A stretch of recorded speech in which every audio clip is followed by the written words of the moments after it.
नमस्कार दोस्तों, आरती सौरभ सहदेव चैनल पर आपका एक बार फिर से स्वागत है। तो दोस्तों, आज हम फिर से लेकर आए हैं आपके लिए एक नई कहानी।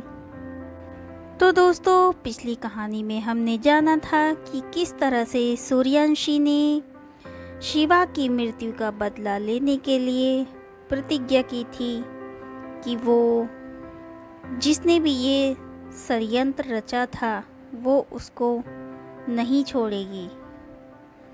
तो दोस्तों, आज की कहानी में हम जानेंगे कि क्या जलाल करेगा उत्तराश से सौदा और कौन बचाएगा आने वाले महासंकट से सोनपुर को। तो चलिए दोस्तों, आज की कहानी को हम शुरू करते हैं। ऋषभ मुगल सम्राट जलाल तक पैगाम लेकर पहुंच जाता है। मंत्री फरहान बोले, सम्राट आपके लिए कोई पैगाम आया है, आज्ञा हो तो पेश करें। पेश किया जाए। ऋषभ बोला, सम्राट की जय हो। विरमपुर के प्रतापी राजकुमार उत्तराश आपसे मुलाकात करना चाहते हैं। जलाल कहने लगा, ठीक है, भेजिए हमारे पास उनको। देखे तो सही ये उत्तराश कौन है। जाइए कह दीजिए सम्राट जलाल संध्या के समय शिप्रा झील के किनारे मुलाकात करेंगे। ऋषभ फरमान लेकर शीघ्र ही उत्तराश के पास चला आता है। उधर विक्रांत काफ़ी चिंतित था। शिवा के लिए इतना अपनापन कुछ ठीक नहीं लगा था। फिर दूसरी तरह किसने वायरस फैलाया और क्यों फैलाया, क्या इरादा था उसका, सब समझ से बाहर था।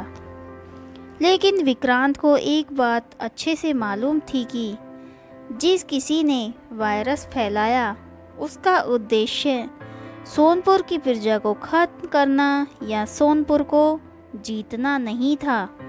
उसका उद्देश्य संभवतः सूर्यांशी को जीतना था। इसी बात को और अधिक पुख्ता बनाने के लिए विक्रांत प्रियांशी के कक्ष में चला जाता है। प्रियांशी अपने कक्ष में बिस्तर पर लेटे हुए कुछ सोच रही थी। तभी विक्रांत आकर बोला, बाईसा, क्या सोच रही हैं आप? प्रियांशी शर्माते हुए, आप क्यों आए हैं हमारे कक्ष में, या ऐसे ही टाइम पास करने के लिए आए हो? विक्रांत कहने लगा, प्रिया, ये मजाक का वक्त नहीं, मुझे तुमसे कोई ज़रूरी बात करनी है। पहले मैं कुछ पूछ रहा हूँ, आप उन सवालों का जवाब दीजिए। प्रियांशी हंसते हुए, ठीक है, पूछिए, आपके क्या सवाल हैं?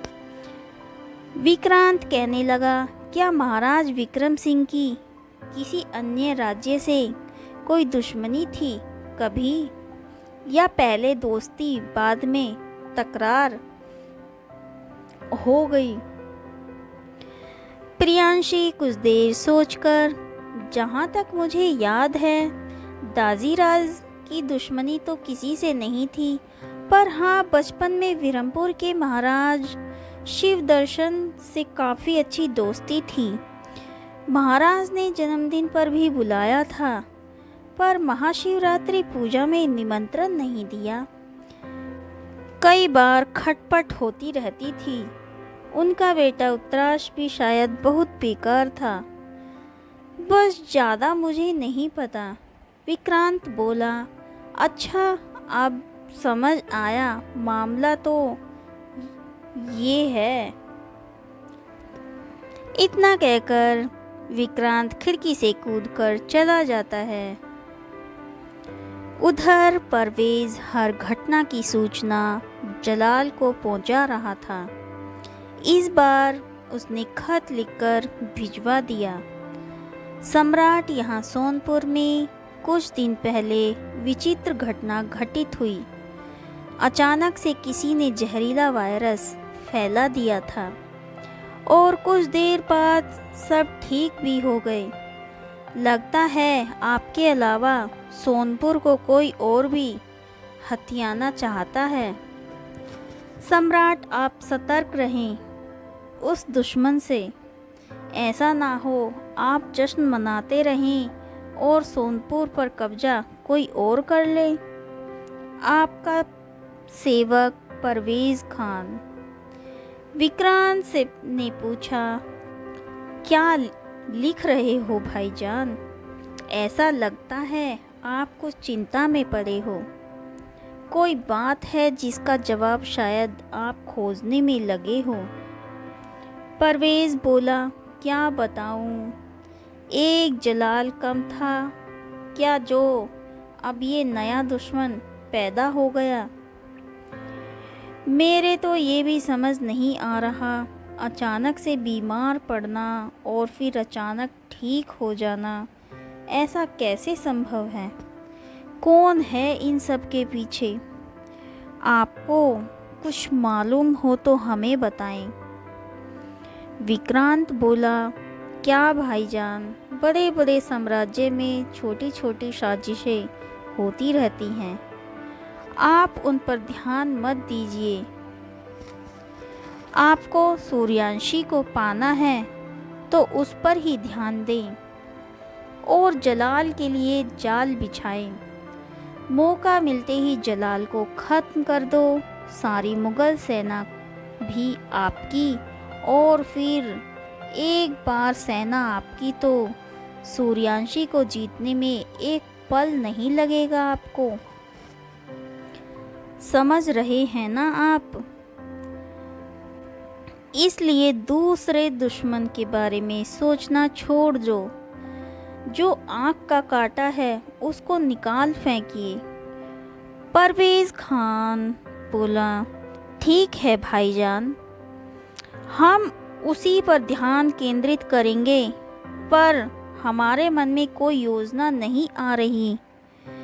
आप ही बताएं रास्ते के कांटे को कैसे हटाया जाए। विक्रांत जैसा चाहता था परवेज़ उसी रास्ते पर चल रहा था, जलाल को ख़त्म करने की दिशा में, और एक कदम बढ़ा दिया था विक्रांत ने। शिप्रा झील और दो कुटिल दुष्टों और शातिर जालिमों का एक होना सोनपुर के लिए खतरे का सबब होने वाला था। उत्तराश भी अपने साथ सैनिक लेकर शिप्रा झील पर मिलने चला गया। उत्तराश का मन था सौदा करने का। सौदे के तहत क्या मांगे थीं, उनको जलाल मानेगा या नहीं, अभी संशय था। जलाल बोला, आओ राजकुमार, तुम्हारा स्वागत है शिप्रा झील पर। बताइए क्या वार्ता करनी थी आपको हमसे? उत्तराश बोला, जलाल, जैसा तुम भली भांति जानते हो, उत्तराश विरमपुर के प्रतापी सम्राट शिवदर्शन का पुत्र है। उत्तराश बोला, जलाल, तुम्हारा उद्देश्य है सोनपुर को जीतना और मेरा सिर्फ उद्देश्य है सूर्यांशी को जीतना।